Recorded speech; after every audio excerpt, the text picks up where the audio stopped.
그래서 검사가 이의제기할 수는 있죠. 근데 판사님이 자기가 나서서 이걸 막아버리면 어쩌자는 건지, 이거는 공정하게 싸울 수 있는 기회라도 좀 줘야 되는데 이렇게 운동장에 기울어져 있으면 어떻게 싸우라는 건지 참 허탈할 때가 많죠.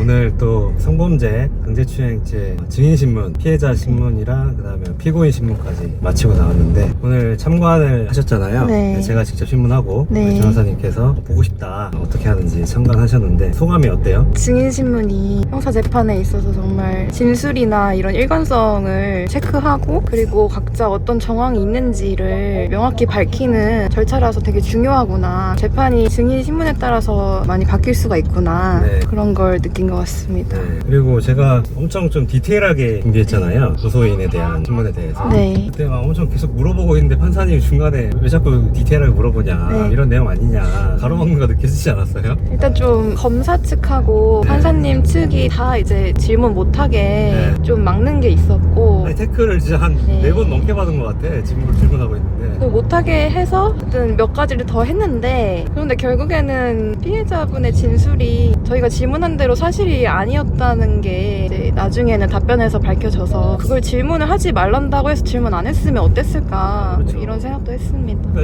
이게 참 제가 항상 하는 얘기가 성범죄는 기울어진 운동장이다, 이렇게 얘기하잖아요. 오늘 판사님도 여자 판사님이셨는데 너무 좀 피해자 판사님 같은 느낌이 아니었어요? 피해자분이 이제 신뢰 관계인 친구도 데려오고 뭐 네. 부모님도 데려오니까 이제 좀 질문을 받는 거 자체에 대해서 좀 안 좋게 보는 시각이 있는 것 같아요. 힘들겠다 이런 생각으로 좀 바라보는 것도 있고요. 피해자의 입장도 뭐 고려를 해야겠지만 피고인 입장에서는, 고소 당한 사람 입장에서는 이걸 무죄를 밝힐 수 있는 방법이 피해자 신문밖에 없는데 네. 그거를 지금 디테일하게 질문하지 말라 그래버리면, 아니 검사님 입장에서는 되게 추상적인 질문만 하잖아요. 네. 대답하기 쉬운 것만. 그리고 우리가 이제 반대 신문으로 그 신문의 신빙성을 깨야 되는데 네. 그 반대 신문 하려면 디테일하게 해야지 그게 깨지지. 그냥 두루뭉술하게 대답하면 그 신빙성이 어떻게 깨지겠어요? 저 하나 질문해서 이거랑 답변이 다르다 이런 거를 캐내야 되는데 네. 그런 걸 아예 질문을 할 수 없으면 그걸 못하게 하니까, 제가 저번에도 이 사건 말고 다른 사건에서도 피해자한테 막 엄청 자세하게 상황에 대해서 묘사하면서 어떤 상황이었나요? 그때 피고인이 있던 위치와 피해자의 위치와 이런 걸 계속 비교하면서 비슷한 질문을 여러 번 해야지 실수가 나오고 하거든요. 그런 걸 계속 디테일하게 물어보는데 판사님 왜 자꾸 똑같은 질문하냐, 네네. 뭐 이렇게 디테일한 것까지 물어보냐, 네. 이렇게 막더라고요. 그러면서 네. 오히려 예를 들어 함정을 파놓은 질문을 해놓으면 이 사람이 거짓말이면 함정이 걸리는 거고 진실이면은 아닌 건데, 판사님이 그 질문 하지 말고 제가 물어볼게요.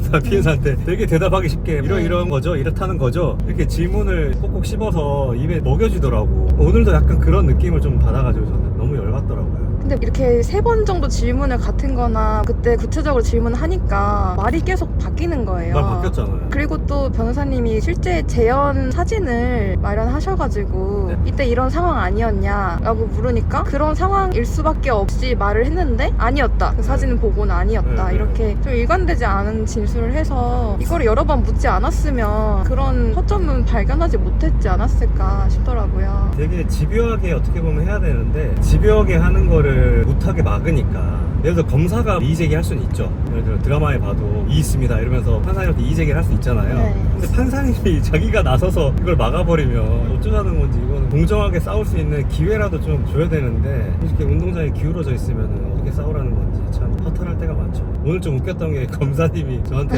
막 변호사님 의견에 대해 묻지 말고 이렇게 하세요, 나한테 무슨 명령을 하는 거예요. 변호사님 증인신문 하시는데 이제 네. 끼어들어서 하지 말라고. 네, 이거 하지 마세요. 그러니까 아니 지가 뭔데. 그래서 변호사님이 내가 지금 재판장님 말씀도 아니고 검사님이 하지 말라는 거 안 할 건 아니다, 네, 찍고 넘어가시고. 돌려서 얘기를 했죠. 그래서 저는 평소에는 웃으면서 되게 사람 좋아 보이지만 증인신문 할 때 싸울 때는 또 이렇게 싸워야죠. 그런 식으로 검사 측에서 강압적으로 하면 이제 이게 질문하지 말란 건가? 이렇게 넘어갈 수도 있잖아요. 네. 근데 어쨌든 사실 그렇게 그 검사님 측 말 들어야 될 이유도 없는 건데. 없죠. 저는 판사님이 계속 구체적인 질문하지 말라 그랬는데 그냥 그거 무시하고 계속 했잖아요. 준비한 거 다 하시고. 네, 판사님 짧게 하겠습니다 한다는데 네. 할 거 다 하면 돼. 그러니까 지금 저희가 준비한 대로 다 진술 받고 일관성 없는 것도 다 확인이 됐고, 네. 그 준비한 걸 못했더라면 그러면은 이걸 확인이 안 됐으니까. 그래서 증인신문하고 할 때는 변호사가 또 너무 유하게 해도 좀 안 좋다, 오히려 싸울 건 좀 싸우고, 그런 부분을 이제 직접 다 오늘 본 거잖아요. 변호사님도 이제 여성분인데 네. 이 성범죄에 있어서는 기울어진 운동장이다 라는 이런 말에 대해서 어떻게 생각하세요? 근데 이게 확실히 좀 피해자 진술이 제일 중요하게 여겨지니까 이거를 반박하기 위해서는 너무 많은 노력이 필요한 것 같아요. 그리고 아무래도 성행위를 하거나 할 때 증거를 다 남기는 경우가 많지가 않잖아요. 그렇죠. 그런 측면에서도 이제 성범죄 쪽에서는 증거로 다투거나 이런 거 자체가 조금 어려운 부분이 있고, 그 피해자 진술을 뒤집는 것도 좀 어려운 부분이 있다. 아까 저랑 둘이 있을 때는 막 변호사님 이거 너무 좀 심한 것 같은데. 아니, 제가 이제 성범죄를 많이 하다 보니까 그런 생각이 들긴 왜 해요.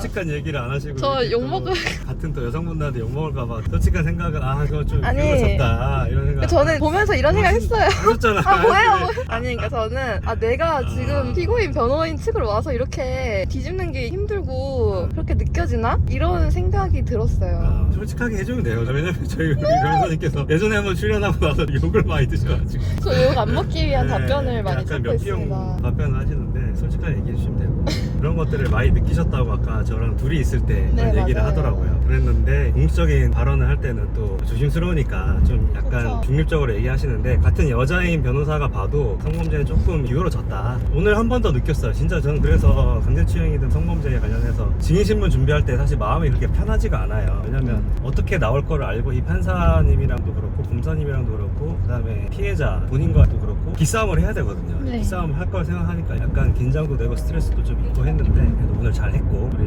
변호사님도 옆에서 보고 하면서 진짜 많은 걸 깨달았다. 네, 너무 많이 배웠고, 어떤 부분을 좀 배운 것 같아요? 저는 일단은 변호사님이 진술서나 이런 증거 기록을 세세하게 봐서 이 부분에서는 진술이 다른데, 이 부분은 이제 흘러가는 진술이 좀 이상한데, 이런 부분을 다 캐치를 하시고 먼저 이제 피해자한테 그걸 물어보시고 그 다음에 이게 말이 다르지 않냐 이렇게 했을 때 피해자는 사실은 그게 맞다, 아니면 내가 과장을 했다, 이런 식으로 좀 인정을 하게 되고, 증거 기록을 세세하게 살피지 않았으면 그런 거는 발견하지 못하잖아요. 그래서 이게 되게 꼼꼼하게 그리고 자세히 기록을 살펴보는 게 중요하구나, 그리고 먼저 질문하는 방식도 많이 배운 것 같습니다. 네. 그래서 저는 증인신문 준비할 때 증거 기록만 3-4번을 읽어보고 그 다음에 신문사항을 다 해놓고 나서 막판에 당일날에도 증거 기록 엄청 꼼꼼하게 봐요. 보면서 머릿속에 이걸 완벽하게 숙지를 해야 되기 때문에 네. 준비해간 질문도 하지만 즉석적인 질문도 한 30% 거기서 또 갈리는 경우 많이 있거든요. 그런 것들을 해야 되고 아까 마지막으로 얘기할 때 저한테